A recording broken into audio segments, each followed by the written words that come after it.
এদের কথা শুনলে মনে হয় এরা আল্লাহর বাদ দিয়ে আমেরিকার প্রভু বলে। আফসোস, এক বালতি সমবেদনা তোদের জন্য, এক বালতি সমবেদনা। এই আমেরিকায় তো ইসরায়েলকে দিয়ে মুসলমানদেরকে মারতেছে, তো আমেরিকা কি মনে করবে, ওই পশ্চিম কি মনে করবে? এইটা যদি চিন্তা করে আন্দোলন করো, ঘোরার দিনের আন্দোলন করার দরকার নেই, ঘরে বসে থাক।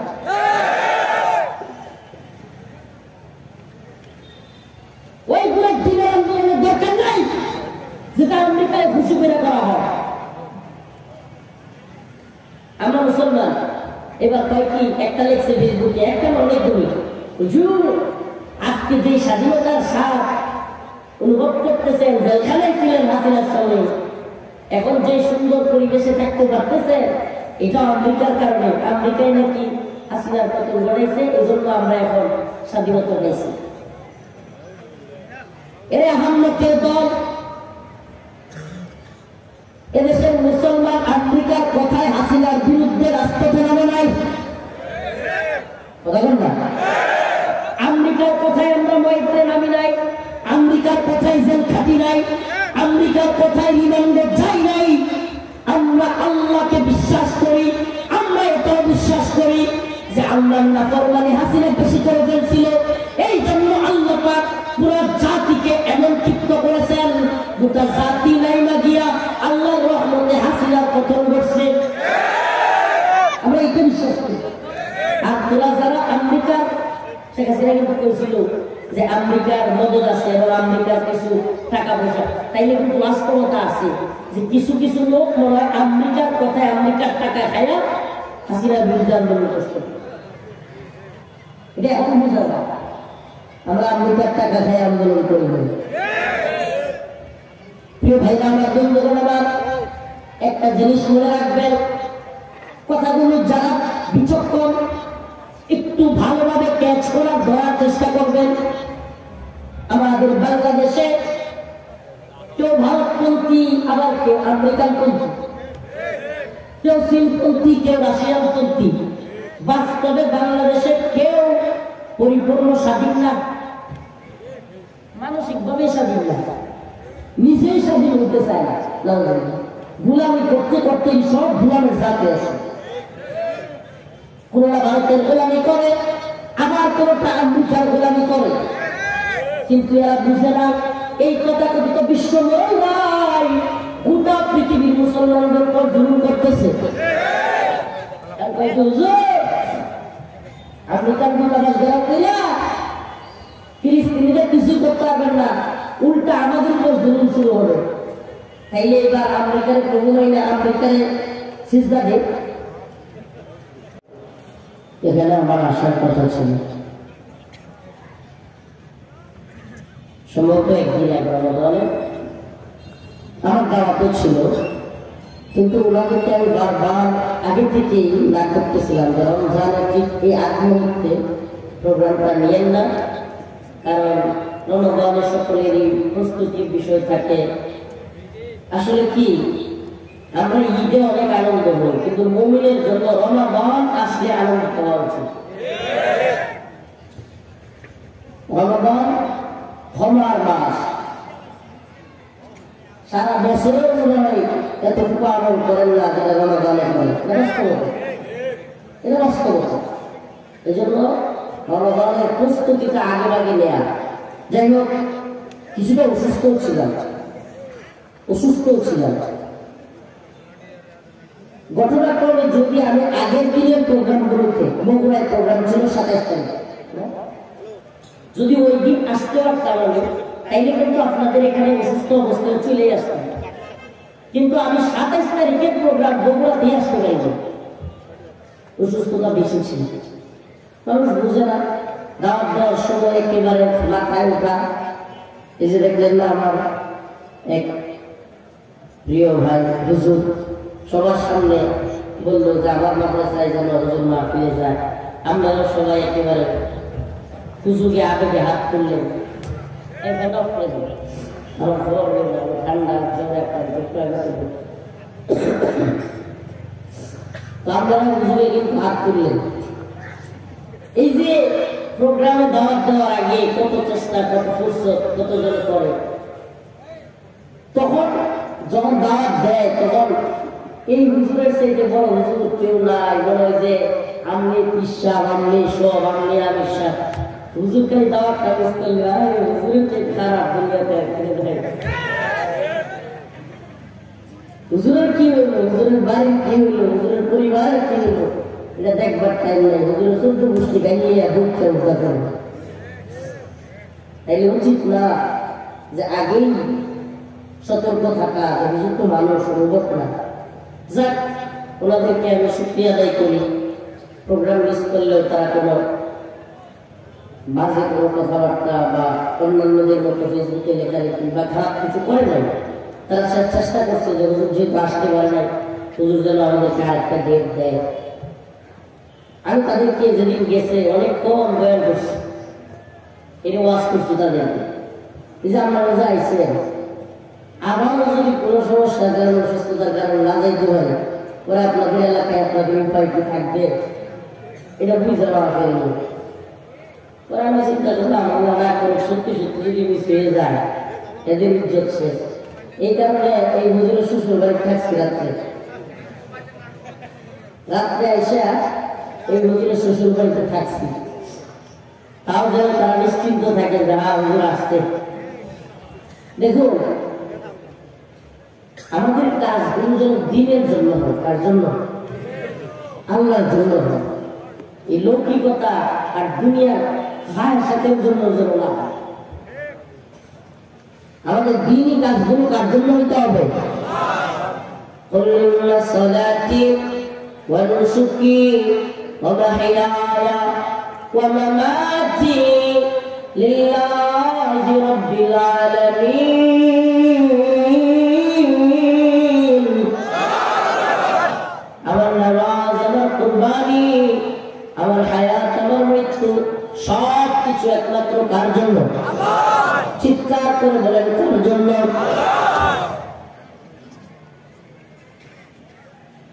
কোরআন কারীমের যে আয়াত কারীমা তিলাওয়াত করেছি এর খেয়াল করে শুনবেন। আজকের আলোচনাটা খুবই গুরুত্বপূর্ণ, বর্তমান প্রেক্ষাপটের জন্য এটা খুবই জরুরি জানা। যদিও আমি কতটুকু বোঝাইতে পারবো আপনাদেরকে বাকিটা আল্লাহ জানে, কিন্তু চেষ্টা করি আজকের আলোচনাটা আপনাদেরকে বোঝাইতে। আজকে আমি আল্লাহ পাক কিছু মুমিনের বৈশিষ্ট্য বলেছেন। প্রকৃত মুমিন কারা এই আয়াত থেকে বোঝা যাবে, এবং আল্লাহ পাক মুমিন থেকে বের হয়ে গেছে কারা, এবং কারা ইসলামকে বাদ দিয়া চলতে চায়, এবং ইসলাম বাদ দিয়ে দিলেও কেউ আল্লাহ পাক অন্য কাদেরকে তৈরি করবেন এই ব্যাপারে এই আয়াতের আলোচনা। يا أيها الذين آمنوا من يرتد منكم عن دينه فسوف يأتي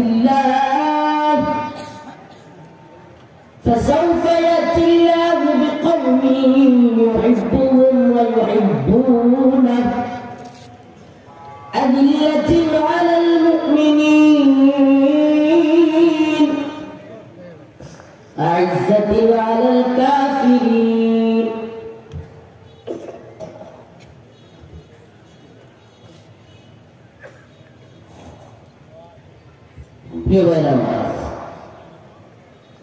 আপনি এখন যে অবস্থায় বসে আছেন, আপনার আমার যে অবস্থা চলতেছে, এই অবস্থায় আপনার জন্য ওই পর্যায়ে চিন্তাশীল হওয়া কঠিন। কিরকম? মনে করে আপনি ঈদের মার্কেটিং করছেন, ছেলের জন্য, মেয়ের জন্য, স্ত্রীর জন্য, এরপরে শ্বশুর বাড়ির লোকেরা আপনাকে দাওয়াত দিচ্ছে, আপনিও বিভিন্ন আত্মীয় স্বজন দাওয়াত দিয়েছেন, ঢাকা থেকে আপনার পরিবারের লোক যারা আছে তারা বাড়িতে আসছে, একেবারে ঈদের আনন্দ, বিশাল ফুর্তি।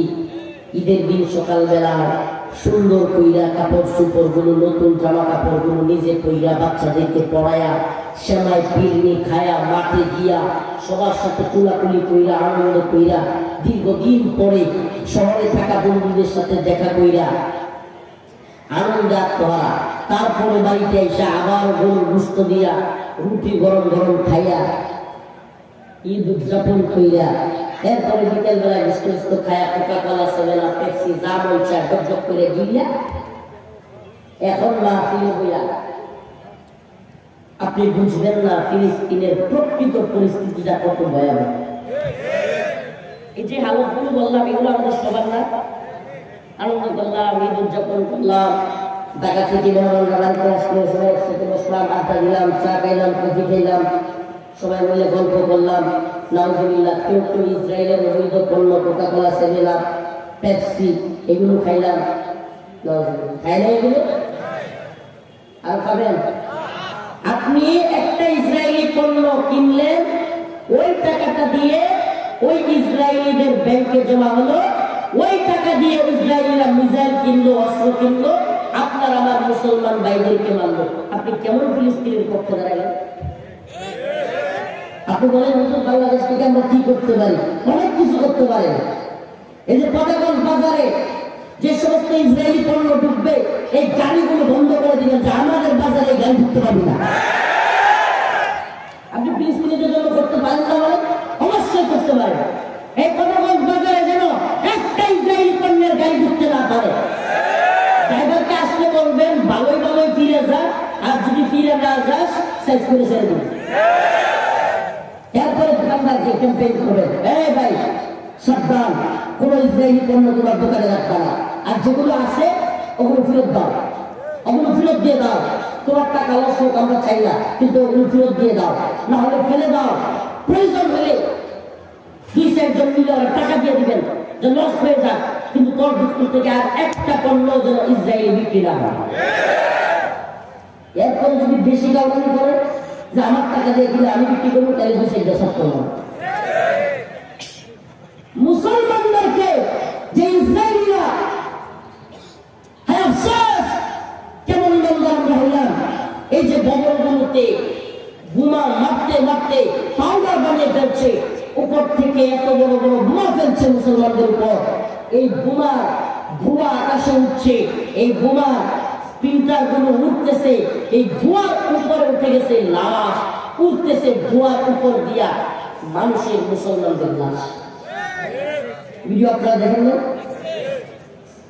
একটু নিজের চিন্তা করেন তো ওই জায়গায়, নিজের একটু চিন্তা করেন ওই জায়গায় যে আমার গাড়ির উপর বোমা পড়ছে আর আমার চোখের সামনে আমার সন্তানের লাশ আকাশে উঠতেছে। কল্পনা করেন? আর আমার তো ছোট্ট একটা বলা হয়েছে মোহাম্মদ বিন রফিক, 6 মাস 6.5 মাস বয়স। মাঝে মাঝে 1-2 দিন জ্বর হয়, জ্বর হইলে রাত্রে ঘুমাইতে পারে না, ছটফট করে 1-1.5 ঘন্টা খুলে নিয়ে ঘুরতে হয়। ও যখন কান্না করে ঘুমাইতে পারে না, নাক দিয়া মানে দম ফেলতে কষ্ট হয়, কলিজা ফেটে যায়। আরে বলো না আমার অসুস্থতা হইলে মনে ভালো ছিল, এত কষ্ট লাগে কি বলবো, নিজে কান্না করি। মাঝে মাঝে সবাই অবাক হয়ে যায়, আমি মনে হয় চিৎকার করে কান্না করি। তিনি বুঝলেন আমার সন্তান, আমার আপনাদের সন্তান, আমাদের সন্তানের অসুস্থতা হলে আমার আপনার কলিজা ফেটে যায়। এই ওই ফিলিস্তিনি শিশুরাও তো কারো না কারো সন্তান, কারো না কারো তো সন্তান। আজকে ওই ফিলিস্তিনের ছোট্ট ছোট্ট শিশুদেরকে হসপিটালে নিয়ে যাচ্ছে, যাওয়ার পরে ওখানে ইনজেকশন নাই। কল্পনা করেন একটু নিজেকে, মুসলমান পদাগঞ্জ, পীরগঞ্জ না মিঠাপুকুর, পদাগঞ্জ মিঠাপুকুর রংপুরের মুসলমান, চিন্তা করেন একবার, একটু বিবেকের বন্ধ দর থাকা একটু খুলে, একটু মাথাটাকে গভীর মনোযোগ দিয়ে একবার চিন্তা করেন। হায় হায়, একটা ছোট্ট বাচ্চা শরীরের মধ্যে আঘাত লাগছে, বোমার স্প্রিন্টার লাগছে, শরীরের বিভিন্ন জায়গা ছিঁড়ে গেছে। এখন তাকে ইনজেকশন না দিয়া তাকে সেলাই করতেছে। আমি মনে হয় বুঝাইতে পারবো, মানে আমাদেরকে কখনো কাইটা গেলে, ছিঁড়ে গেলে, হসপিটালে নিয়ে গেলে ডাক্তাররা কি করে, ইনজেকশন দেয়, তারপর সেলাই করে। আগে জায়গাটা অবশ করে, আগে জায়গাটা যেন ব্যথা না পায়, যেন কি দেয় একটা। জীবনে কোনো বাপের বেটা আছেন যে এই ইঞ্জেকশন ছাড়া সেলাই করতে দিবেন? কয়জন আছে? অথচ ছোট্ট ছোট্ট বাচ্চা আজকে ফিলিস্তিনে ইঞ্জেকশন পর্যন্ত নাই, ইঞ্জেকশন নেই, ইঞ্জেকশন ছাড়াই ডাক্তার নাই, ছোট ছোট বাচ্চাকে সেলাই করতে হচ্ছে। একবার নিজের সন্তানকে ওই জায়গায় চিন্তা করে, ছোট্ট বাচ্চা। সাংবাদিক গিয়ে জিজ্ঞেস করেছে, এই যে ঈদ আসলো, ঈদের মধ্যে তুমি কি চাও? ঈদে তোমার চাওয়া কি? বাচ্চাটা মাথাটা নিচ দিকে দিয়া মুছতে মুছতে কান্না শুরু করে দিচ্ছে। বলতেছে, আমরা গত কয়েকদিন ধরে কিছুই খাই না, ঘাস খাইতেছি, এই ঈদে আমি একটা রুটি খাইতেছি। ফিলিস্তিনের ছোট্ট একটা বাচ্চা দুঃখে কষ্টে দুনিয়া থেকে চলে যাচ্ছে। সে বলতেছে, আমি মরে যেতে চাই, আমি শুনছি জান্নাতে নাকি অনেক রুটি পাওয়া যায়, জান্নাতে অনেক রুটি পাওয়া যায়, আমি এই দুনিয়ায় থাকতে চাই না, মারা যেতে চাই। ছোট্ট বাচ্চা, এটা তো ঐতিহাসিক ঘটনা, অনেকেই জানবার কথা। মৃত্যুর আগ মুহূর্তে বলতেছে, আমি ওপারে গিয়ে আমার আল্লাহকে সব বলে দিব। ফিলিস্তিনের করুণ কাহিনী বর্ণনার ঊর্ধ্বে, এটা ব্যাখ্যা করার বিষয় না। এটা বর্ণনা করে কোনো কবি, কোনো সাহিত্যিক, কোনো বক্তা এটাকে ওয়াজ করে বর্ণনা দিয়ে বুঝাইতে পারবে না। এতই ভয়াবহ পরিস্থিতি। আর জানেন এই ভয়াবহ পরিস্থিতির জন্য দায়ী কে? কে কে কে? আমেরিকা। এই জিনিসটাই আমাদের বাঙালির মাথায় ঢুকানো সবচাইতে জরুরি। ইসরায়েল কোনো কিছুই না, ইসরায়েল ব্রডি, ইসরায়েল কোনো কিছুই না। ইসরায়েল হাওয়া হয়ে যেত, পৃথিবীর ম্যাপ থেকে ইসরায়েল ইহুদিরা হাওয়া হয়ে যেত যদি আমেরিকা সাপোর্ট, অস্ত্র, টাকা, রাজনৈতিক সেন্টার সবকিছু না দিত।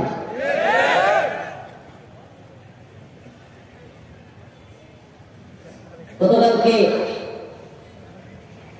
এই জাতিকে বোঝানোর জন্য জাস্ট আল্লাহকে সাক্ষী রেখে বলছি, এই জাতিকে বোঝানোর জন্য জাতি কিসের ইসরায়েলের বিরুদ্ধে মিছিল মিটিং করতেছ, ইসরায়েলকে নিন্দা জানাচ্ছ। আরে বাংলাদেশে ইসরায়েলের নিন্দা জানাইলে কি, না জানাইলে কি, কিছু হবে না। তোমার সারাদিন ইসরায়েলের বিরুদ্ধে বলো, কিন্তু আমেরিকার বিরুদ্ধে বলো, আমেরিকান দূতাবাসের দিকে দাও, দেখবা তোমার সমস্যা, অনেক সমস্যা। আমি চিন্তা করলাম এই জাতির বুঝানো দরকার, ও আমার জাতি যদি প্রকৃত পক্ষে ফিলিস্তিনিদের পক্ষে আমরা কিছু করতে চাই, এই আমেরিকান সেন্টার যেন ইসরায়েলের পক্ষে বন্ধ হয়, আমেরিকার বিরুদ্ধে আমাদের মিছিল মিটিং করা দরকার। এবং আমি গতকালকের মতো বাংলাদেশের ইতিহাসে এত জায়গায়, এত গ্রামে গঞ্জে, সব জেলায়, সব থানায় একসাথে এত পরিমাণ আন্দোলন আমি আমার এই ছোট্ট বয়সে কোনোদিন দেখিনি। আলহামদুলিল্লাহ, ব্যাপক আন্দোলন হচ্ছে না সারা দেশে। কিন্তু এই জাতির মুভমেন্ট আগামী 12 এপ্রিল বাংলাদেশে একটা নতুন ইতিহাস হতে যাচ্ছে। সারা দেশের সমস্ত পন্থী দলের নেতারা দল মত নির্বিশেষে সমস্ত দলের ইসলামপন্থী উলামায়ে কেরাম সমস্ত দলের একত্রিত হয়ে আগামী 12 এপ্রিল ঢাকায় বিরাট মহাসমাবেশের ডাক দিয়েছে। আলহামদুলিল্লাহ, যারা এই উদ্যোগ নিয়েছে আমি তাদেরকে সাধুবাদ জানাই, কিন্তু আমার জাতি একটা কথা মনে রাখতে হবে, এই যে আমাদের এত বৃহৎ আয়োজন, এই আয়োজন থেকে আমেরিকার বিরুদ্ধে একটা শক্ত স্টেটমেন্ট, একটা শক্ত বিবৃতি দেওয়া দরকার যে তোমরা যদি ইসরায়েলের পক্ষ নেওয়া বন্ধ না করো, ইসরায়েলকে সেন্টার দেওয়া বন্ধ তোমাদের দূতাবাস অভিমুখে লক্ষ লক্ষ জনতার লম্বাস তৈরি হবে লম্বাস। এই সত্য একটা আওয়াজ আসা দরকার। জানি না হবে কিনা, কিন্তু এই সাইট আন্দোলন করে তেমন কোনো কিছুই হবে না। হ্যাঁ, জনগণ দেখাইতে পারবেন, অনেক লোক সংখ্যা দেখানো যাবে, বিশ্বের কাছে একটা মেসেজ যাবে, হ্যাঁ বাংলাদেশের মানুষ ফিলিস্তিনিদের পক্ষে। এটা তো সবসময়ই যায়, সবসময়ই ব্যাপক মানুষ হয়। কিন্তু আমি যেটা চাচ্ছিলাম সেটা শুধু আমি না, প্রকৃত পক্ষেই যদি ফিলিস্তিনিদের পক্ষে কেউ কিছু করতে চায় বাংলাদেশ থেকে, অন্তর থেকে এটা প্রত্যেকটা মুসলমানের চাওয়া উচিত যে আমেরিকা যদি মুসলমানদের বিরুদ্ধে অবস্থান নেওয়া বন্ধ না করে, ইসরায়েলের শেল্টার দেওয়া, ইসরায়েলকে মিসাইল দেওয়া, অস্ত্র দেওয়া, টাকা দেওয়া, রাজনৈতিক শেল্টার দেওয়া সবকিছু বন্ধ না করে, তবে পৃথিবীর সমস্ত মুসলিম রাষ্ট্রগুলোর আমেরিকার দূতাবাস ঘেরাও কর্মসূচি দেওয়া হবে। একটা বিরাট উদ্যোগ হবে। আল্লাহ পাক কোরআন কারীমের মধ্যে বলেন, ইয়া আইয়ুহাল্লাযীনা আমানু মান ইয়ারতাদ্দা মিনকুম আন দীনিহি ফাসাওফা ইয়াতিল্লাহু বিকওমিন ইউহিব্বুহুম ওয়া ইউহিব্বুনাহু। আল্লাহ পাক বলেন, হে ঈমানদাররা, মান ইয়ারতাদ্দা মিনকুম আন দীনিহি, যদি কেউ এই দিন থেকে মুখ ফিরায় নেয়, এই দিন থেকে যদি কেউ মুখ ফিরায় নেয়, ফাসাওফা ইয়াতিল্লাহু বিকওমিন, আল্লাহ বলেন আমি একটা নতুন জাতিকে তৈরি করবো, দাঁড় করা দিব, ইউহিব্বুহুম ওয়া ইউহিব্বুনাহু।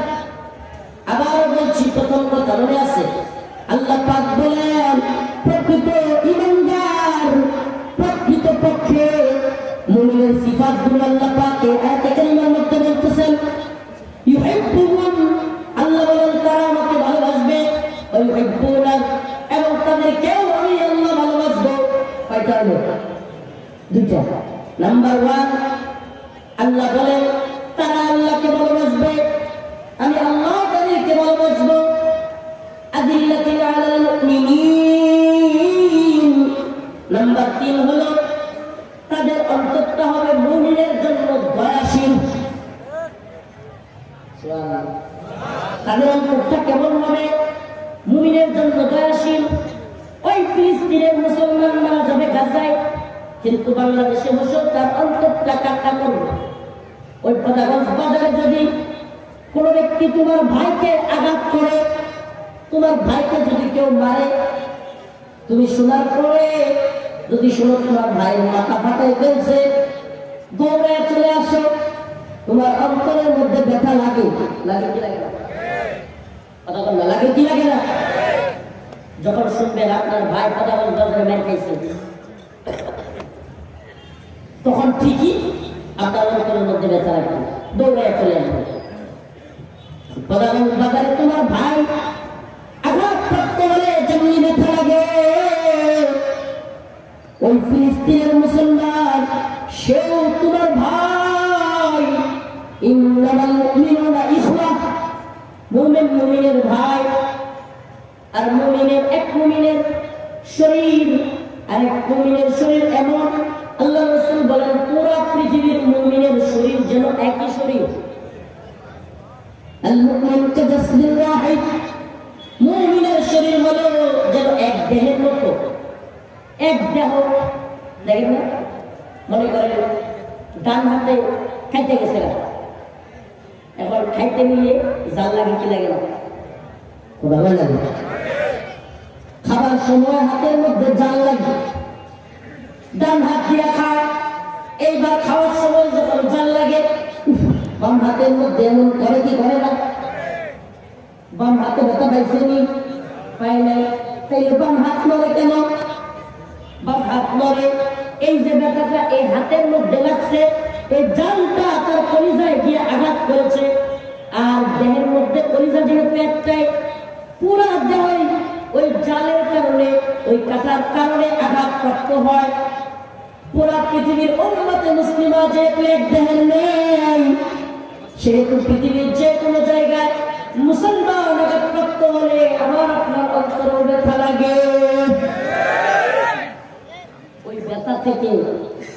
থেকে জরুরি অবস্থায় চলে যায়।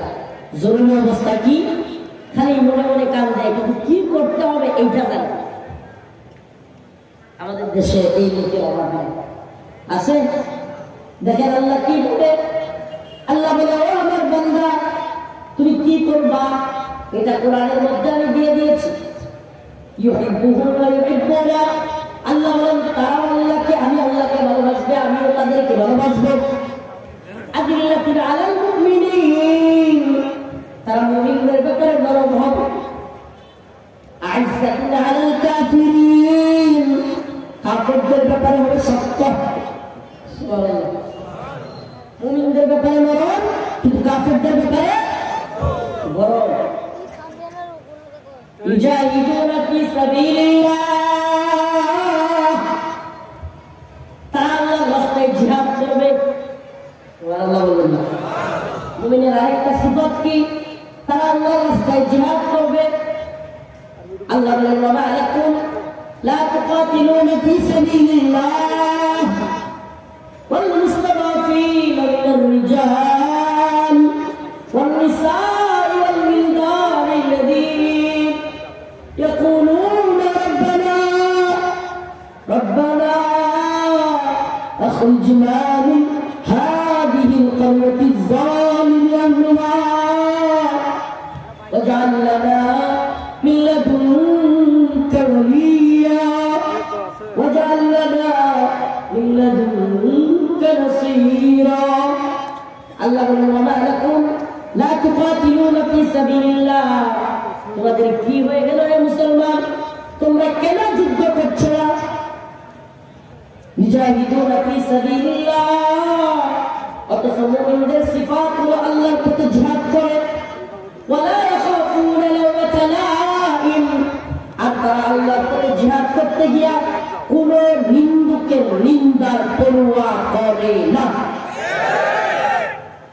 মুমিনের সবচাইতে বড় সিফাত, আল্লাহর পথে তারা জিহাদ করে, কোন নিন্দুকের নিন্দার পরোয়া করে। কেউ যায় বাইতুল মুকাররম, কেউ যায় মানিক মিয়া এভিনিউ, কেউ যায় ঢাকা বিশ্ববিদ্যালয়। কিন্তু আমি বলি ভাই, মনে কিছু নিল না। প্রকৃতপক্ষে যদি ফিলিস্তিনিদেরকে ভালোবেসে থাকো, বাংলাদেশ থেকে কিছু করতে চাও, তবে আমেরিকান দূতাবাসের দিকে যাও। কথা সবাই বুঝবেন না, বলবেন হুজুর আমেরিকান দূতাবাসের দিকে গেলে তো আওয়ামী লীগ সুবিধা নিবে। কি যুক্তি ভাই, কি যুক্তি? কালকে যখন আমি আমেরিকান দূতাবাস ঘেরাওয়ের কথা বললাম, কর্মসূচি দিলাম, এবং আমি বললাম আমি একা হলেও যাব, প্রতিবাদ নীতি জমা দিয়ে আসবো যে এরা যেন ইসরায়েলের শেল্টার দেওয়া বন্ধ করে। এখন কিছু লোকের কাটরা দেওয়া শুরু হয়ে গেল, চুলকানি শুরু হয়ে গেল। কিছু লোক বেশি বেশি আবেগী, বেশি জনজাতি, আওয়ামী লীগ সুযোগ নিয়ে নিবে, এই করবে, সেই করবে। আওয়ামী লীগ চাচ্ছে বহির্বিশ্বকে দেখাতে যে আমরা জঙ্গি, আমরা মৌলবাদী, এই সেই। এদের কথা শুনলে মনে হয় এরা আল্লাহর বাদ দিয়ে আমেরিকার প্রভু মনে করে। আফসোস, এক বালতি সমবেদনা তাদের জন্য, এক বালতি সমবেদনা। এই আমেরিকায় তো ইসরায়েলকে দিয়ে মুসলমানদেরকে মারতেছে, তো আমেরিকা কি মনে করবে, ওই পশ্চিম কি মনে করবে? এইটা যদি চিন্তা করে আন্দোলন করো, ঘুরার দিনের আন্দোলন করার দরকার নেই, ঘরে বসে থাক।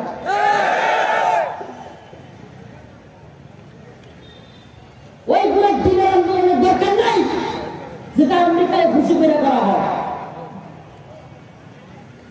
আমরা মুসলমান, এবার কয়েকটি একটা লেখছে ফেসবুকে, একটা অনেকগুলি, হুজুর আজকে যে স্বাধীনতার স্বাদ অনুভব করতেছেন, জেলখানায় ছিলেন হাসিনার সঙ্গে, এখন যে সুন্দর পরিবেশে থাকতে পারতেছে, এটা আমেরিকার কারণে। আমেরিকায় নাকি হাসিনার পতন ঘটাইছে, এই জন্য আমরা এখন স্বাধীনতা পেয়েছি। এরা আহম্মদের দল। এদেশের মুসলমান আমেরিকার কথায় হাসিনার বিরুদ্ধে রাজপথে নামে নাই, কথা বল না।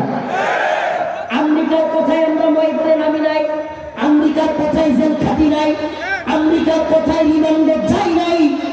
আমরা আল্লাহকে বিশ্বাস করি, আমরা এটাও বিশ্বাস করি যে আল্লাহর নাফরমানি হাসিনা বেশি করে ফেলছিল, এই জন্য আল্লাহ পাক পুরো জাতিকে এমন ক্ষিপ্ত করেছেন, গোটা জাতি নাইমা গিয়া আল্লাহর রহমতে হাসিনার পতন ঘটছে। আমরা এটা বিশ্বাস করি। আর তোরা যারা আমেরিকা, শেখ হাসিনা কিন্তু কইছিল যে আমেরিকার মদত আছে এবং আমেরিকার কিছু টাকা পয়সা, তাইলে কিন্তু বাস্তবতা আছে যে কিছু কিছু লোক মনে হয় আমেরিকার কথায় আমেরিকার টাকা খাইয়া হাসিনার বিরুদ্ধে আন্দোলন করছে। এটা এখন বোঝা যায় আমরা আমেরিকার টাকা খাই আন্দোলন করি। প্রিয় ভাইরা আমার, বন্ধুগণ আমার, একটা জিনিস মনে রাখবেন, কথাগুলো যারা বিচক্ষণ একটু ভালোভাবে ক্যাচ করার ধরার চেষ্টা করবেন। আমাদের বাংলাদেশে কেউ ভারতপন্থী, আবার কেউ আমেরিকানপন্থী, কেউ চীনপন্থী, কেউ রাশিয়ানপন্থী। বাস্তবে বাংলাদেশে কেউ পরিপূর্ণ স্বাধীন না, মানসিকভাবে স্বাধীন না, নিজেই স্বাধীন হতে চায় না। গোলামি করতে করতে সব গোলামের জাতি আছে। কোনটা ভারতের গোলামি করে, আবার কোনটা আমেরিকার গোলামি করে, কিন্তু এরা বুঝে না এই তথাকথিত বিশ্ব মৌলাই গোটা পৃথিবীর মুসলমানদের উপর জুলুম করতেছে। আমেরিকান বাংলাদেশ গেলাম করিয়া ফিলিস্তিনিদের কিছুই করতে পারবেন না, উল্টা আমাদের উপর জুলুম শুরু হবে। তাইলে এবার আমেরিকার প্রবল হইলে আমেরিকার সিজদা দেয়, যেহেতু আমেরিকার এত ভয় পাইতে হবে, মারতেছে আমেরিকা এটাই তুই জানো, মারাইতেছে আমেরিকা এটাই তুই জানো, অস্ত্র দিচ্ছে আমেরিকা এটাই তুমি জানো, মিসাইল দিচ্ছে আমেরিকা এটাই তুমি জানো, বিভিন্ন সীমান্ত দিয়া হামাসের কাছে যেন কোনো অস্ত্র না যাইতে পারে এটাও বন্ধ করছে আমেরিকা এটাও তুমি জানো, জাতিসংঘের ভিতরে ইসরায়েলদের পক্ষ নিচ্ছে আমেরিকা এটাও তুমি জানো, রাজনৈতিক সরকার দিচ্ছে আমেরিকা ইসরায়েলকে এটাও তুমি জানো, কিন্তু দিন শেষে তুমি বলবা আমেরিকার বিরুদ্ধে কিছু বলা যাবে না। মিয়া তুমি বলা মুনাফিক। তুমি উপরে উপরে ফিলিস্তিনের পক্ষে চাপাই গাও কেন? কারণ বাংলাদেশের পুরা দেশের মানুষের মুভমেন্ট ফিলিস্তিনিদের পক্ষে। এখন আমি যদি ফিলিস্তিনিদের পক্ষে কথা না বলি, আমার নেতামি তো থাকবে না, নেতাগিরি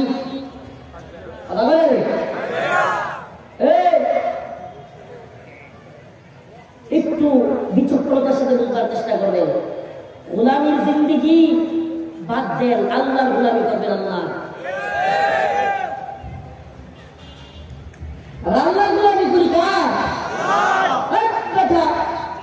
বাপের জমিন না কিভাবে পৃথিবী, আমরা আল্লাহর জমিনে থাকি, আল্লাহর জমিনে খাই, যতদিন থাকবো আল্লাহর রাস্তা বিশ্বাস রেখে থাকবো।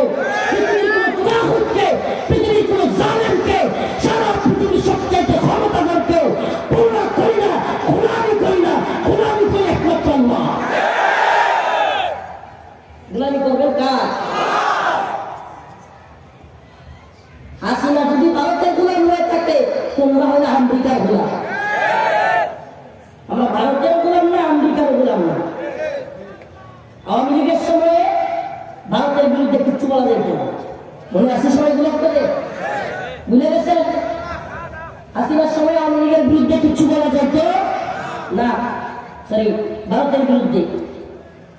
ভারতের বিরুদ্ধে বলার কারণে 21 সালে শত শত আলেমদেরকে জেলে গিয়েছিল। এখন তো নতুন করে দেখা যাচ্ছে আমেরিকানপন্থী দালালেরা জেলে বসছে। আমরা আগেও বলেছি, এখনো বলছি, আমরা ভারতীয় দালালো না, আমেরিকান দালালো না, চাইনার দালালো না, রাশিয়ার দালালো না, আমরা দালাল গোলাম তবে আল্লাহ।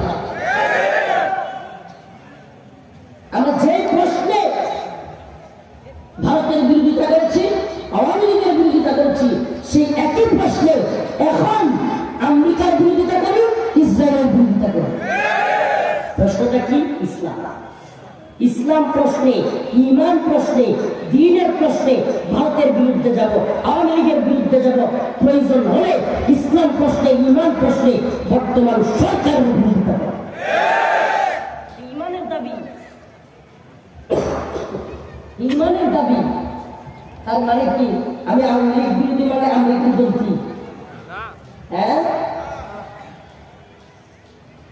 তথাকথিত ইসলামপন্থী দলের অভাব নাই এদেশে। তথাকথিত বলি আমরা, অভাব নাই এদেশে। ভারতের দূতাবাস দেওয়া, ফ্রান্সের দূতাবাস দেওয়া, বিভিন্ন দূতাবাস অভিমুখে লং মার্চ হয় নাই? আপনারা শুনেন নাই কখনো? এখন আমেরিকান এম্বাসি অভিমুখে, দূতাবাস অভিমুখে লং মার্চ দিলে কি সমস্যা? হুজুর 6টা মাস হইতে পারে নাই, কূটনীতির কি বুঝেন? তুই ঘোড়ার ডিম বুঝস বেটা? আমেরিকার পশ্চিমাদের কাছে মগজ বিক্রি করে দিস, বিবেক বিক্রি করে দিস, এই জন্য এই সমস্ত কথা বল। আমরা বিবেক বিক্রি করি না, বিবেক বিক্রি করি না আমরা। আমেরিকায় যদি আমার ফিলিস্তিনের ভাই বোনদেরকে মেরে থাকে, তাহলে আমার আমেরিকার বিরুদ্ধেই কথা বলতে হবে। 6টা-7টা মাস হইতে পারে না হুজুর। এখন যদি আমরা আমেরিকার বিরুদ্ধে কিছু বলতে যাই, তাইলে হাসিনা সুযোগ নিয়ে নিবে, আওয়ামী লীগ সুযোগ নিয়ে নিবে, ভারত সুযোগ নিয়ে নিবে। ভারত আমেরিকাকে বলবে, হাসিনা আওয়ামী লীগ আমেরিকাকে বলবে, দেখছে জঙ্গিবাদীদের হাতে দেশ চলে গেছে, আমার এমন ক্ষমতা। তার মানে তুই স্বীকার করলে আমেরিকায় এই দেশের ক্ষমতায় কাউরে রাখে, কাউরে ছাড়া। এত ঘুরায় কাছে হাত দিয়ে ইন্ডিয়ান খাওয়ার দরকার নেই, সুজা খাওয়ার চেষ্টা করে। তাইলে এত ঘুরানো পেছানোর দরকার কি? তাইলে তুমি সুজা বলে দাও, হুজুর এই দেশে কে ক্ষমতায় থাকবো, কে যাইবো, এটা ঠিক করে আমেরিকা। এই আন্দোলনের কোনো মূল্য নাই, এই শহীদ হওয়ার কোনো মূল্য নাই, কিচ্ছু নাই। তাইলে জুলাই আন্দোলনের মূল্য কি থাকবো? ভাইরা আমার বন্ধুরা, কথাগুলো একটু বোঝার চেষ্টা করবেন, ভালোভাবে বুঝবার চেষ্টা করবেন। একেবারে ডিরেক্ট পয়েন্টে কথা বলতে চেষ্টা করি, সব সময় বলি। এই জন্য আমার বন্ধু কম, শত্রু অনেক বেশি। আর বন্ধু নেই জানেন, আর সব বিরোধিতা করে। এতে আমার যায় আসে না, এতে আমার যায় আসে না। আল্লাহ জন্য বলছে, আল্লাহ নিজে বলছে মুমিনদের সিফাত, যদি মুমিনের সিফাত হয় তাইলে ওলা খাউফুন আলাইহিম তারাই। আল্লাহ নিজে বলতেছে মুমিনের পক্ষে আল্লাহ, আল্লাহ যথেষ্ট, যে তারা নিন্দুকের নিন্দার পরোয়া করে। আমরা নিন্দুকের নিন্দার পরোয়া করি না। কত নিন্দুক কত কিছু বলবে, কিন্তু আমরা নিন্দুকের নিন্দার পরোয়া করি না। আমি এই জন্য বলি ভাই, প্রিয় ভাই আমার, আওয়াজটা উঠতে হবে আমেরিকার বিরুদ্ধে। কাদের বিরুদ্ধে? আমেরিকার বিরুদ্ধে। যদি আওয়াজ উঠাতে পারেন, ওই ফিলিস্তিনি শিশুদের অন্তত কিছু না কিছু হবে। কি আপনি কি মনে করেন আন্দোলন এইভাবেই শুরু হয়? একটা জায়গা থেকে শুরু হয়, করে দেন সব। এই রংপুরের আমার ভাই আবু সাইদ হত্যার আগে আন্দোলন এত চাঙ্গা হয়েছিল? এই কথা বল না। এই রংপুরের মুসলমান আবু সাইদকে যখন প্রকাশ্যে এভাবে বুক পেতে দেওয়ার পরে মেরে ফেলা হয়েছে, তখন সারা দেশের মানুষ ধৈর্য উঠছিল কি উঠছিল না? আন্দোলনটা কিন্তু আবু সাইদকে রংপুরের কেউ জানতো যে আবু সাইদ জীবন মরবো, আর রংপুরের একটা পোলার কারণে সারা দেশে আন্দোলন হলো? কেউ বিশ্বাস করতে জানতেন? কিন্তু কেনা জানতো? আমিও গতকালকে চিন্তা করে গেছিলাম, আমাদেরকে যদি মেরে ফেলা হয়, তবুও পৃথিবীবাসী জানো যে আমেরিকায় হলো সাপের মাথা, এই লাল কুত্তাই হলো আসল শয়তান।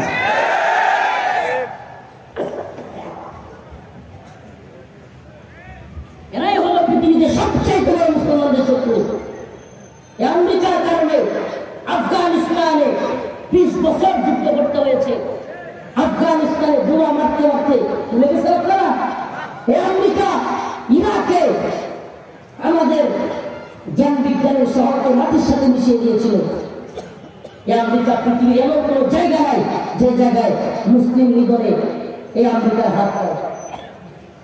এত বড় শয়তান, সাপের মাথা যেটা, এদের নিয়ে কথা না কইয়া ছাগলের 3 নম্বর বাচ্চা ইসরায়েলের নিয়ে ছিলাম। ইসরায়েলের ছাগলের 3 নম্বর বাচ্চা, যেটা কিন্তু কিন্তু মূল কাজটা কে করে? আমেরিকা। কেউ ভাইরা আমার বন্ধুরা, এই জন্য বলতেছি শুনেন, কোন নিন্দুকের নিন্দার পরোয়া করবার টাইম নেই। হবে। আল্লাহর জন্য যদি কাজ করেন, কোন বিন্দু কি বললো এতে আপনার যায় আসে? আলহামদুলিল্লাহ, আলহামদুলিল্লাহ, খালেস নিয়তে চেষ্টা করেছি। আওয়ামী লীগ চেষ্টা করছিল যে মাদানী সাহেব যেহেতু একটু এই টাইপের লোক, সে তো পড়ুয়া করে না, মানবে না, আমেরিকান এম্বাসির সামনে যাবেই।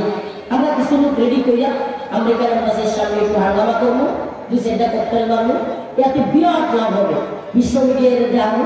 আমি করছি কি আরামসে যে সাইড দিয়ে আন্দোলনের কথা এদিকে না গিয়া